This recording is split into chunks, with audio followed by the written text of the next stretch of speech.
তাণ্ডব কিছু একটা হবে। প্রিয়তমা দিয়ে ভালোবাসা শুরু করেছে, তুফান দিয়ে তুফানের মতো উড়িয়ে দিয়েছে, রাজকুমারদের সকলের মাঝে মন জয় করেছে। বরবাদ তো অলরেডি মেয়েরা বরবাদ হয়ে গেছে, আশা করি ছেলেরাও বরবাদ হয়ে গেছে। তাণ্ডব কিছু একটা হবে। সাবিলা নূরের আমি অনেক কাজ দেখেছি, বিশেষ করে আমি ওর বেশ কিছু বিজ্ঞাপন দেখেছি।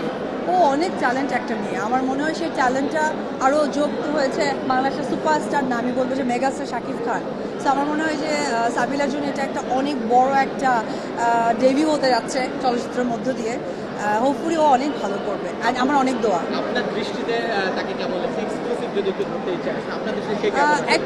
অ্যাকচুয়ালি আমার দৃষ্টি দিয়ে কথা না, সে ভালো কাজ করবে বিধায় শাকিব খানের সাথে তার ডেবিউ হচ্ছে। Thank you very much. ও বিশ্বাস তো 2008 সালেই বরবাদ হয়ে গেছে।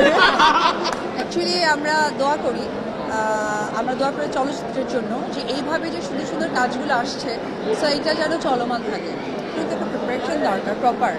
সো ওইটাই তো আসলে হয়ে উঠছে না, দেখা যায়, আশা ছাড়বো না, তবে ইচ্ছে আছে।